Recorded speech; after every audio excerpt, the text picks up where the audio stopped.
Bom dia, bom dia, bom dia para todos os irmãos e irmãs na paz do Senhor Jesus Cristo.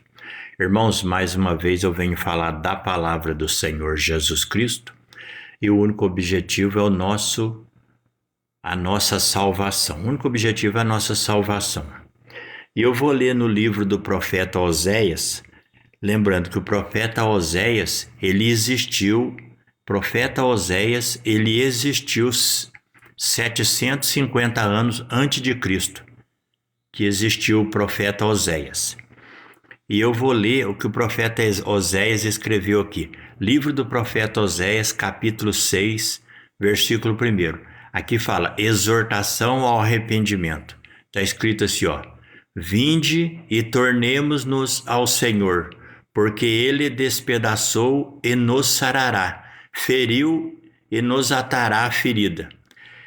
Depois de 2 dias nos dará vida. Ao terceiro dia nos ressuscitará e viveremos diante dele. Então conheçamos e prossigamos em conhecer ao Senhor.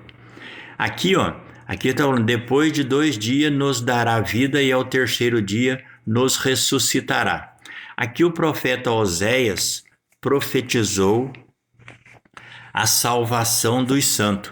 Quando Jesus morresse na cruz, muitos dos santos seria ressuscitado naquele dia.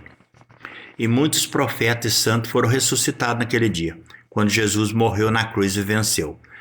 Aqui no livro de Mateus, capítulo 27, versículo 52, está escrito assim, ó. Eu vou ler Mateus 27, versículo 51. E está escrito assim, ó. Eis que o véu do templo rasgou em 2 de alto a baixo, e tremeu a terra. Fenderam-se as pedras, e abriram-se os sepulcros, e muitos corpos de santos que dormiam foram ressuscitados. E saindo do sepulcro depois da ressurreição dele, entraram na cidade santa e apareceram a muitos.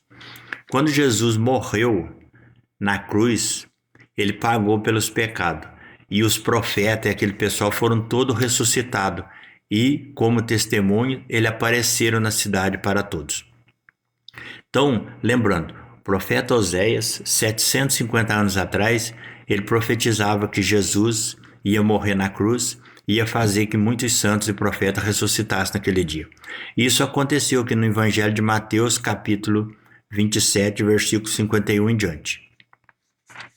E muitos viram, o centurião e os que com ele guardavam Jesus, vendo o terremoto e as coisas que haviam sucedido, tiveram grande temor e disseram, verdadeiramente, este era filho de Deus. Então, irmão, Jesus, ele é o caminho, ele é a verdade, ele é a vida.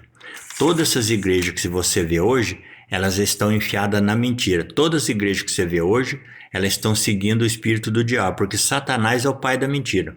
Se você obedecer, se você usar a palavra de verdade, você está servindo a Jesus, porque Jesus é a verdade.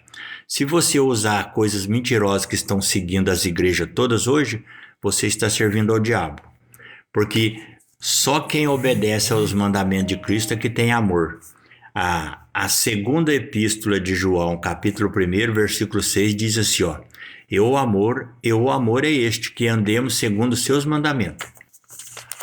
Então, amar a Deus, amar o teu próximo, amar a sua própria vida, é andar dentro dos mandamentos. Se você pratica mentira, e todas essas igrejas hoje estão praticando a mentira. Se elas praticam mentira, elas estão servindo ao diabo. É só você olhar falsas profecias, falso testemunho, mentiras, sem contar que eles não obedecem à doutrina de Cristo. Cobra para pregar o evangelho e a doutrina de Cristo é para pregar de graça. Fala em língua sem haver intérprete e a doutrina de Cristo é para falar em língua só se houver intérprete. Então todas essas igrejas que você vê hoje que falam de Cristo, elas praticam a mentira e elas servem ao espírito do anticristo. Olha o que diz a segunda epístola de João, capítulo 1, versículo 9. Todo aquele que prevarica e não persevera na doutrina de Cristo não tem a Deus. Essas igrejas tudo não tem a Deus. E está escrito assim, ó. Se alguém vem ter convosco e não traz essa doutrina, não recebais em casa nem tampouco saudeis. Porque quem saúda tem parte nas suas más obras. Orai e vigiai, irmãos, a paz do Senhor. Sai do meio deles.